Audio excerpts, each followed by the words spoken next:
The battle to control the entertainment pipe into your living room just got a bit more interesting. Microsoft's Xbox announcing some landmark news today as it moves into the media business. It's time for a new generation of Xbox! Y ahora, Microsoft quiere atraer algo más que jugadores. It can also control your TV and cable box and everything from your movies to video conferencing on Skype to doing all kinds of things. Casual gaming, television, social, music, and video.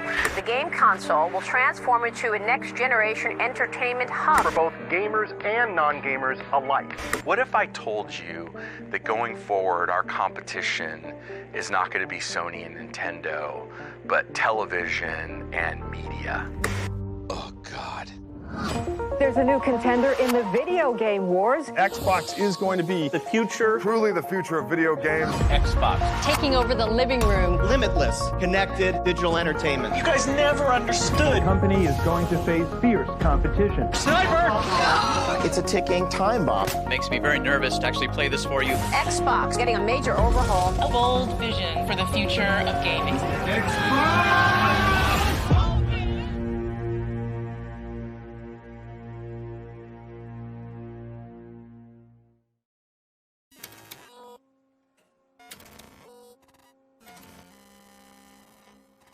On May 21st, Microsoft will unveil its latest Xbox system. Xbox has been the best-selling gaming console for 27 consecutive months. We're expecting a slew of entertainment options, including possibly taking over your cable box and also delivering web content in easy and attractive ways. It was exciting to think about what a single-purpose, dedicated entertainment console could be. So we picked that as a path with Xbox One. We wanted a broad device that touched all parts of gaming and entertainment. Go on, put your hands in. We wanted to bring new audiences into Xbox. People that were outside of what traditionally was thought of as our core gaming audience. That was really the intent at the time. Within the company, there's always a sense of do more and grow. But I think Dawn was looking for, like, what's that next big leap after Connect? And I think there was a sense that TV could be that thing. Microsoft's gaming platform is becoming a true entertainment hub. It just announced that for the first time, people are using the Xbox more for entertainment, TV, movies, and music, than for playing video games. Having our team think not only about gaming, but television, movies, stories that lived inside our gaming community was something that I believed in. Okay, this is an interesting idea. Microsoft's going to get behind linear entertainment as well. Xbox Entertainment Studios. The idea was to take Xbox, the brand, from gaming to Xbox, the brand, as entertainment. Movies, music, television. There's going to be a number of documentaries. We all had big eyes for that. It's like, whoa, we're going to go Hollywood now. And action.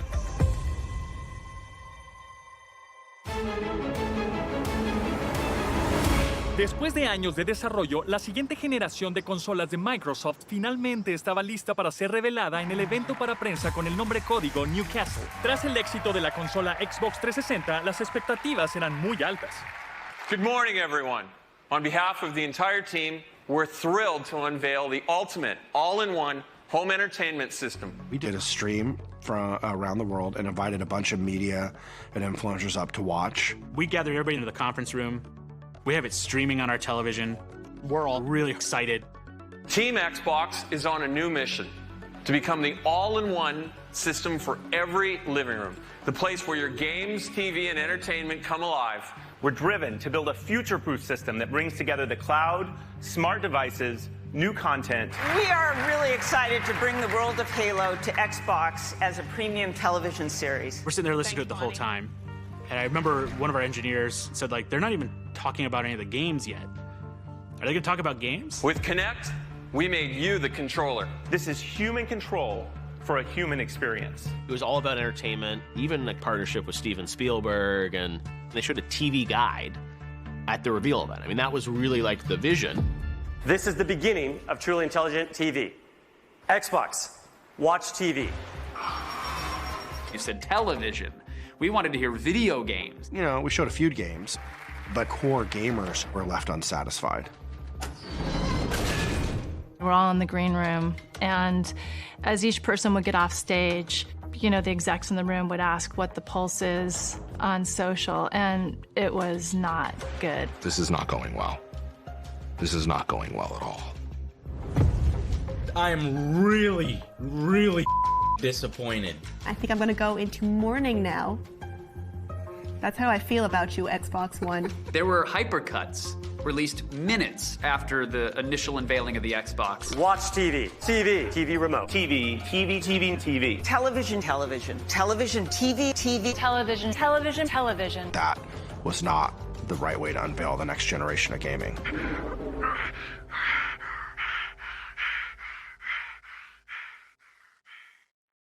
Wow. That was the worst gaming event that I've ever watched, ever. Probably could have done a better job of reassuring people that we were committed to excellence in gaming. The response was so negative, and that was when I knew our lack of focus was going to hurt us with our core audience.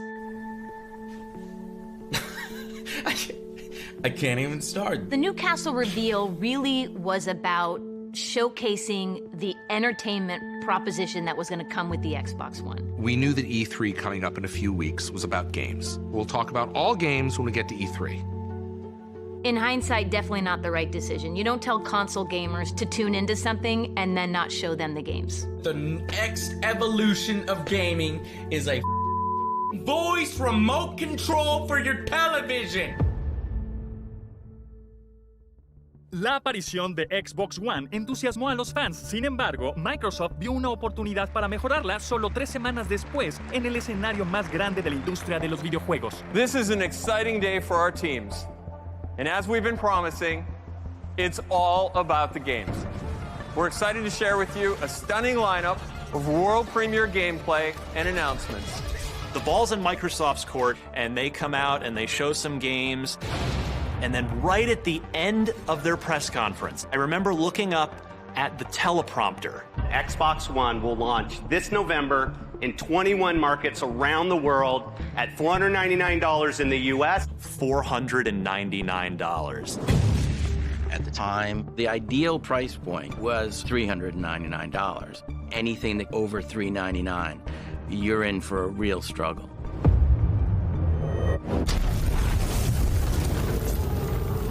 The issue was that with Xbox One, Don's view was the new Kinect was going to be required as part of the box. So it was no longer just a peripheral, like the original Kinect.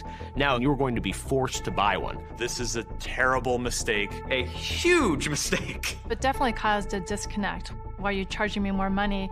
I don't want this. Kinect had so much promise. It just wasn't ever going to be a thing that hardcore gamers wanted. Especially when it upped the price by $100.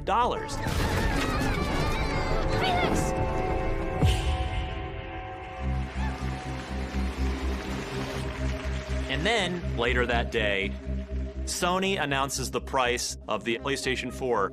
I'm very proud to announce that PlayStation 4 will be available at $399. We were surprised by the $100 difference. You know, then it's like, that's a pretty big headwind to come back from. You have essentially the same hardware, but one device is $100 cheaper. Cool, I'm gonna go with that one. And that's where they lost. 360 set us up for being the best box for developers, the best box for core gamers. And we then flipped it around and said, this isn't a dev box. This isn't a core gaming box. This is an entertainment device. People didn't know what to think. They were just confused. You know, they wanted to push into this digital future. The idea was all connected all the time. The console would have to be able to check in with Microsoft servers or else the games wouldn't work. Your content is available and it's stored in the cloud. There were going to be benefits to this, but Microsoft did a bad job of messaging those benefits. You don't always have to be connected, but for a lot of things like multiplayer gaming, for streaming content from the internet, you're going to need an internet connection. That's the world we live in. Uno de los puntos de confusión más grandes era si el nuevo dispositivo que debía estar todo el tiempo en línea complicaría la venta, desplazamiento y la mayor preocupación, la oportunidad de compartir los juegos. We knew the digital age and era was coming. We knew it. The original concept was you were going to have to be connected to play your games. You're going to play your games on your Xbox One. Here's a disc. Load it in, and you were going to have to get a license for that disc. But you had to be online to buy the license. So it was a great way to not have people do big downloads, but here's the disc and just pass it around. That's it. Simple as that. Well, that wasn't clear. It seems like every single outlet got a slightly different statement on used games. Yep. You can't share games between friends. You don't own the game you're buying. Yeah. Don't pretend like you own this thing that you just paid for. And then stuff got really ugly. Sony came out guns blazing with the immediate response to the Xbox One. This is how you share your games on PS4.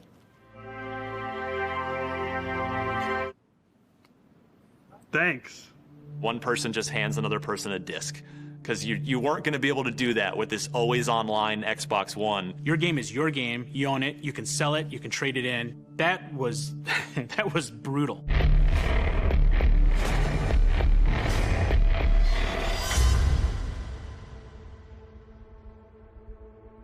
As a team, you've got to take some bets on things that you believe in and put that thing out. Clearly, in hindsight, it was wrong. People didn't want to spend $499 for a box to plug into their television to watch TV.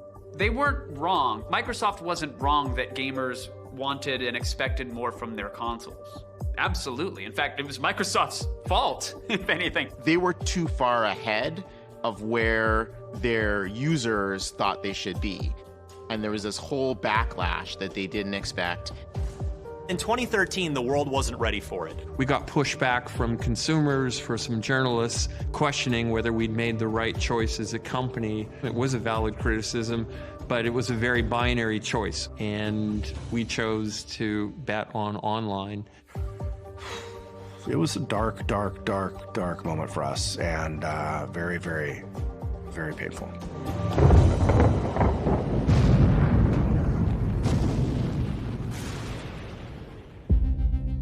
News raced around the tech blogs Monday that the man behind Microsoft's future console, the Xbox One, is leaving the company. I wish that I would have had an opportunity to stay to execute on the vision and the capabilities that the team had created. But I ended up in the summertime announcing that I was going to be leaving. I just remember getting an email from Steve Ballmer that essentially said, Don Mattrick has left. I think we all just sort of looked at each other and were like, okay, so what happens now? There was no fear, no failure. But the rules have changed.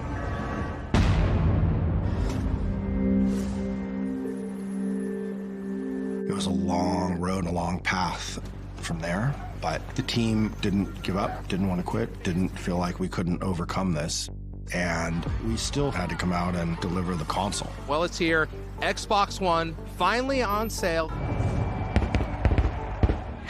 We had a lineup of people at the launch event. People were excited about it. We had kind of an early signal that maybe things are okay. The NPD Group has revealed that Xbox One led console sales in December, and with its $500 price point, the Xbox One led annual hardware sales on a dollars basis. But by April, we were outsold 6 or 7 to 1 in the market, maybe 8 to 1.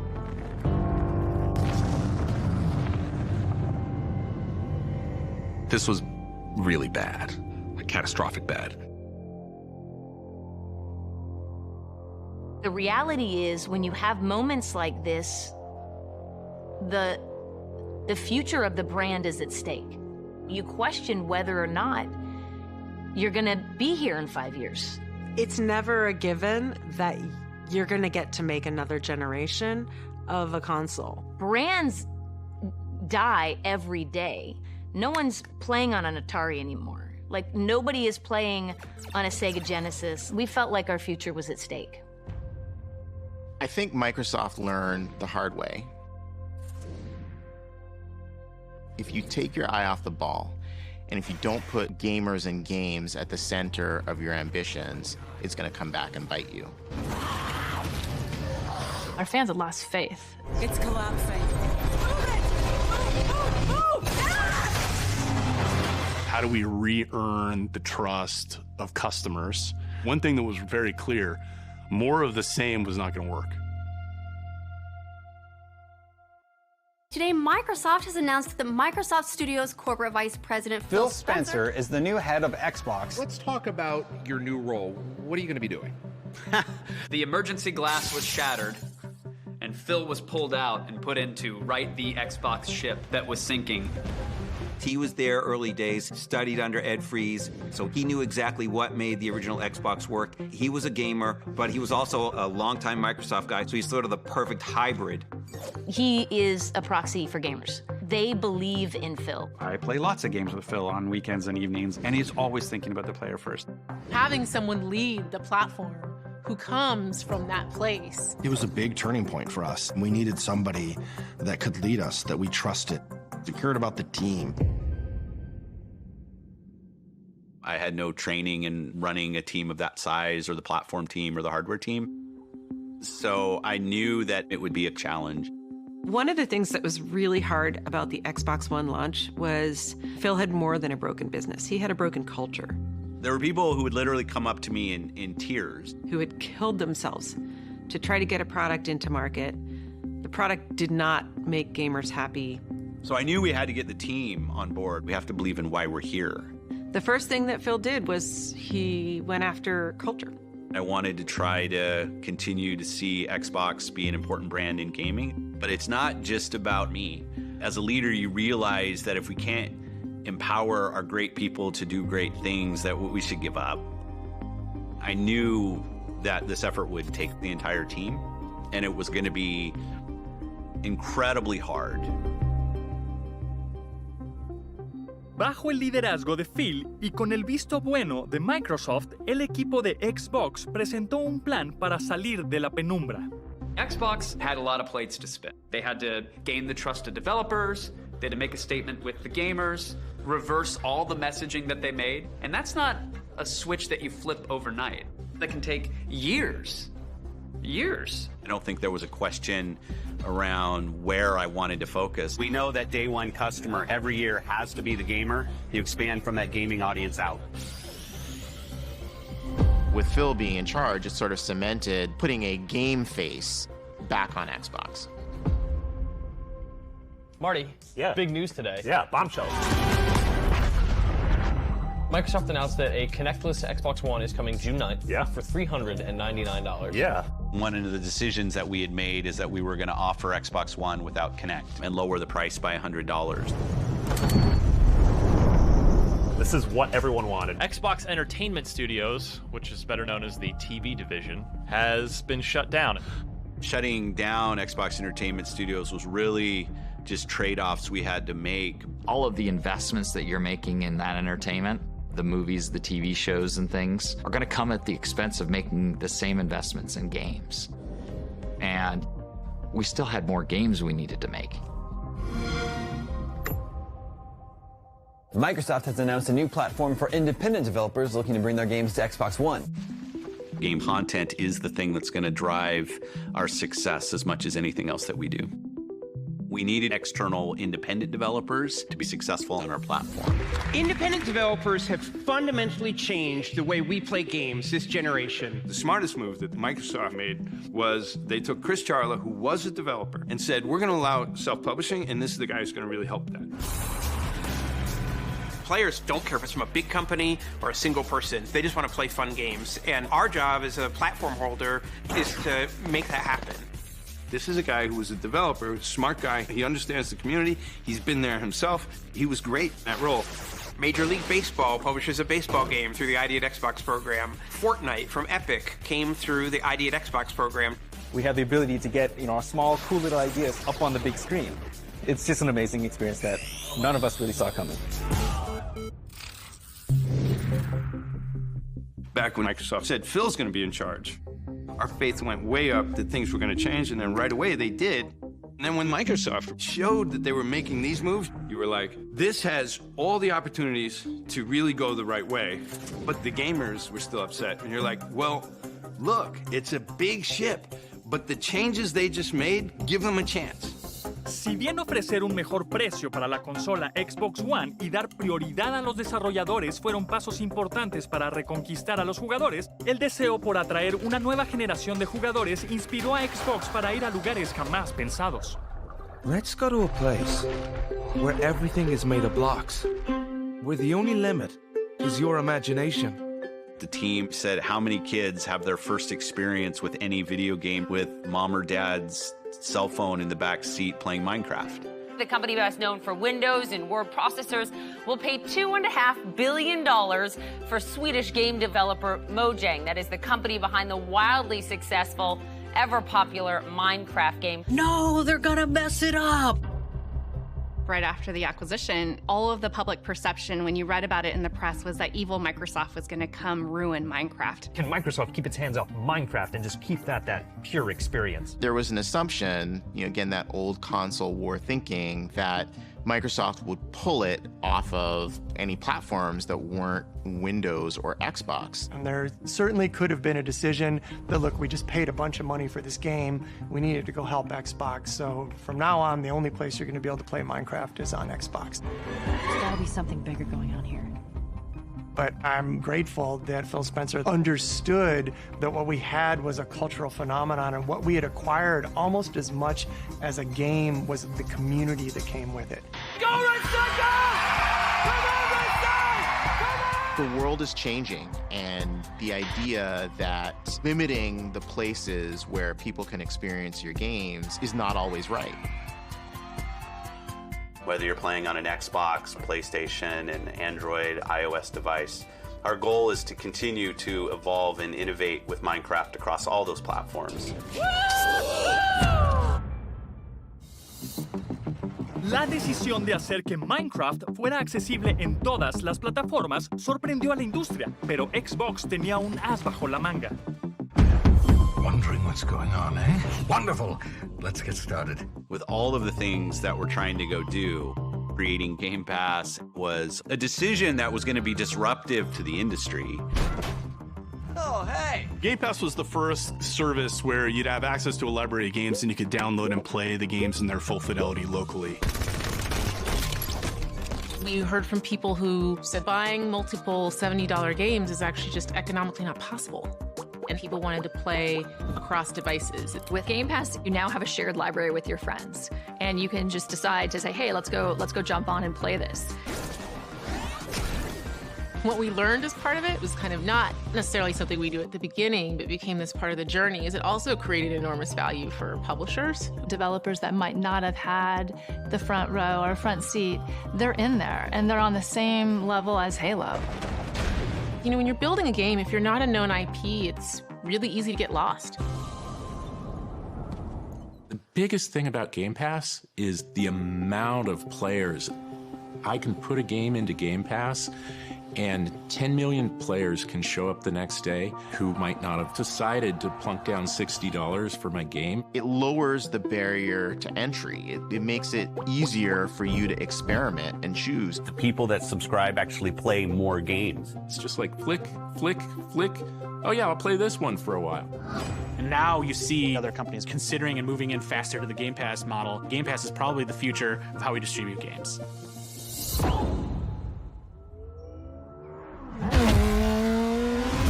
A pesar de que Game Pass revolucionó el entorno de los videojuegos para aprovechar al máximo la gran variedad de contenido nuevo que ofrecían, Xbox sabía que era hora de hacer algo sin precedentes. When we launched the original Xbox, we had this tagline. There's no power greater than X. And we were the most powerful. And we owned that. That's what our gamers expected from us. That's what we had delivered early on. We were always the most powerful console. And we lost that with Xbox One. As we thought about broadening what the Xbox One did, we had sort of lost sight of, first and foremost, this is a gaming machine. The PlayStation 4 was a technically superior experience. You know, one friend tells his friends, hey, it's better on PlayStation 4, you should play it over there, and that just spreads. You know, if we were a car company, we always made the fastest car, and that's what our brand was. But for us to get back to what we were always about, we needed a console that would be more powerful than any other console. It was about reclaiming the horsepower narrative. So Phil delivered Project Scorpio, which they called the Xbox One X. We went back to our roots of being the most powerful console ever built. More power, more pixels, more frame rate. It was all about core gaming goodness. True 4K gaming. They engineered the world's most powerful console. They win back a lot of gamer trust with that. This monster was almost like the rebirth of the Xbox brand. To continue to make sure there is no power greater than X as we thought about the future. The most powerful console is a thing of beauty. I think the big thing for me is just games. How do we deliver the best games to people? Get the games that our players love. We said, content is critical. And one of the best ways to get the best games is to invest in studios. That's what we like to see. But making games is hard, it's complicated. It's about, hey, can a group of people actually effectively create something together? We have to be really thoughtful and mindful about respecting the culture and the heritage of the studio, but also infusing, kind of the power of Microsoft. There's no magic formula for that. I think that's more of an art than a science. One of the biggest missteps that we learned from in the past was Lionhead. We had already published Fable 1, and it was a hit. People loved it. The beauty of that game, it was basically like a moving stained glass window. People wanted more, and so we bought Lionhead. Those were good years. The game was great. Just everything came together. But after Fable 2, Connect came along, and the Fable-Connect marriage just never really took. And then Fable Journey was a passion project for a lot of people, but I think it deviated pretty significantly from the pillars of what made Fable 1 and 2 so popular. There's some very, very sad news coming out of Microsoft today. So they're shutting down Fable developer Lionhead Studios. We acquired Lionhead in 2006, shut it down in 2016. A couple years later, we reflected back on that experience. What did we learn? How do we not repeat our same mistakes? You acquire a studio for what they're great at now, and your job is to help them accelerate how they do what they do, not them accelerate what you do. I wish Lionhead were still a viable studio.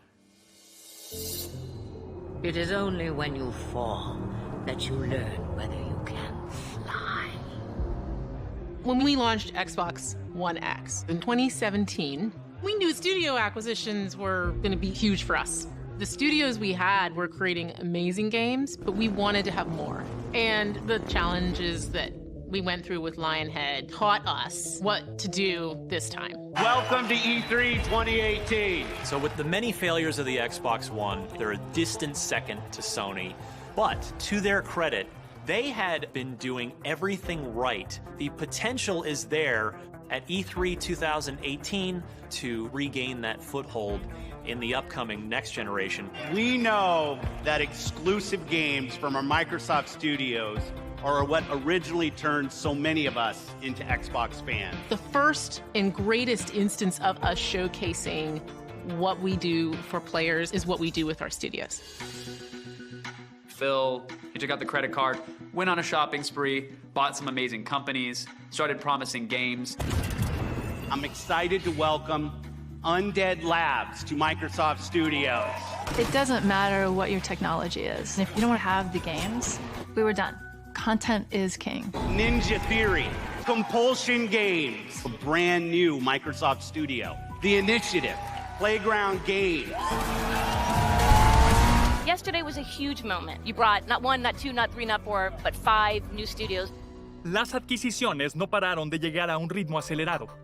We'll be acquiring In Exile Entertainment, Obsidian Entertainment.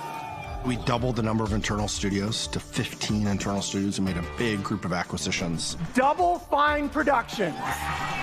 Buying all those studios, Microsoft focused back on the hardcore gamer. We're highlighting 60 games for you. 14 games from Xbox Game Studios and over 30 games premiering in Xbox Game Pass. Let's jump in.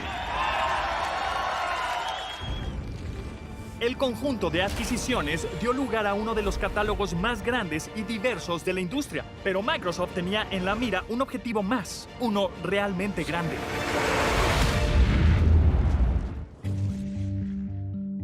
We're we're really delighted to reach this agreement with ZeniMax and bring Bethesda into the Microsoft family. The move adds 8 more studios to Xbox's first-party portfolio, including Bethesda Game Studios, id Software, Arcane, Machine Games, Tango Gameworks, and more.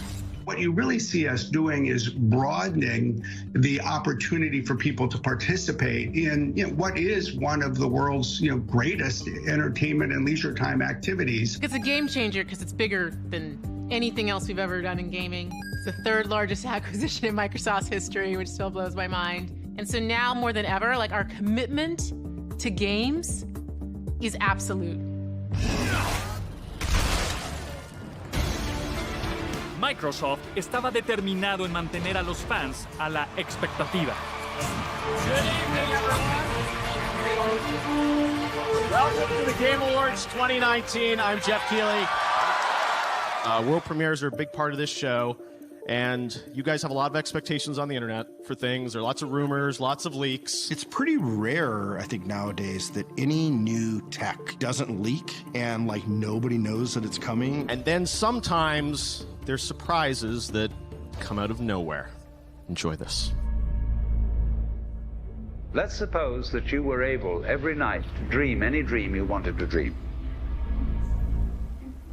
A lot of dreams. And that you could have the power. I don't think anybody saw it coming. It was something completely unexpected. Whoa, is this Elden Ring? Even the video was deliberately designed, talking about power your dreams and the visuals of that. Let's have a surprise. BioShock? And then, wait a minute, what was that? Wait, what? I just saw a car race through, and then there's like a soccer scene, and then by the time I saw Master Chief... That's Halo! Halo. That's what I want. And finally, you would dream where you are now. Seeing streamers that were streaming and their reactions, that element of surprise is so magical and so powerful. That's that. Oh, it's Scarlet! Oh, yeah! Xbox! This is not the new Xbox console. Wait, this is not the new Xbox console. What? They're showing their new box? What the heck? For 18 years and 3 generations, we've designed Xbox consoles to power your dreams. Oh, my boy. You dog. Meet the Xbox Series X. It was nutso because I had no clue it was coming, and I was there. Our fastest, most powerful Xbox will set a new bar for performance. Games are going to look better. You know games are going to play better. It is, in fact, the most powerful console you can have in your living room right now. Yes! Yes! When we talk about freedom to play, Project Scarlet is the formation of our future in cloud. Microsoft, meanwhile, launching a video game streaming service. All your games can be streamed right into your phone or your computer.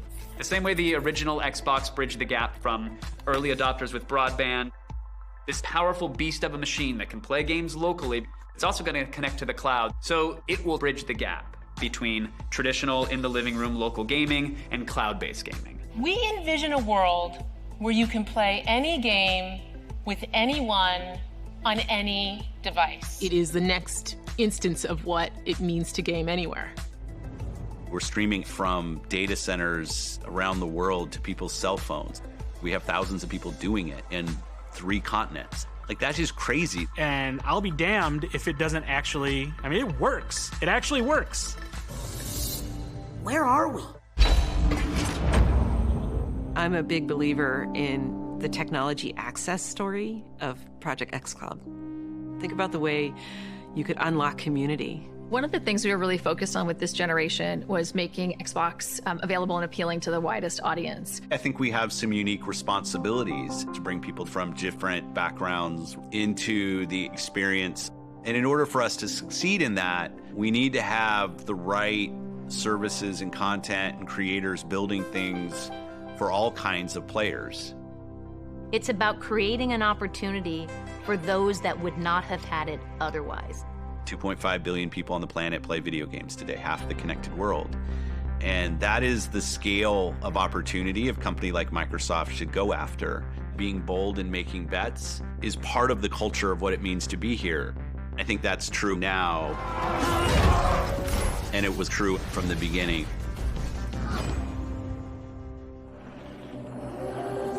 Where are we going? Back to where it all began.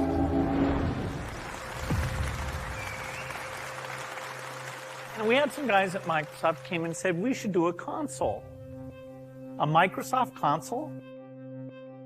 It's insane to launch a game console. When you're Microsoft, you made frickin' Windows and a spreadsheet. Bill Gates took a bet on us.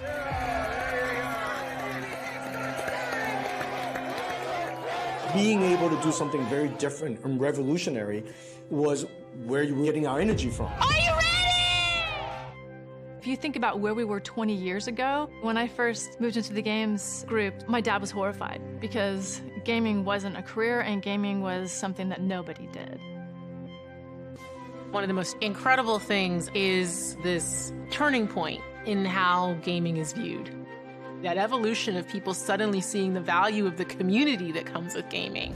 There's a fundamental change to the way we think about human interaction. There he is. We can have deep, meaningful relationships with people a world away that we've never met in person. 11 years of playing together. 11 years. We finally see each other. Even in recent history, throughout 2020, we saw that people recognized this as a way to have a social experience in a time when we had to be distanced. The pandemic got people to rethink how they think about video games. Children can sit and play Minecraft with friends and build and create something and connect. And at the core, that's what Xbox is about. As Xbox continues to grow, I think it's going to continue to shape the future of the gaming community. It goes beyond how many units they sold. It goes beyond which generation they won or were dominant in. I think a company like Microsoft, we should stand for something more than just what place we're in. And I want Xbox to be around forever. And I want to be able to look back on it and say, we really use this opportunity to shape culture. So I'm announcing the Xbox, the future of console gaming, a whole new platform that all of you are going to take in directions that we can't even imagine. And the empowerment that comes out of this is going to be amazing. The power of X.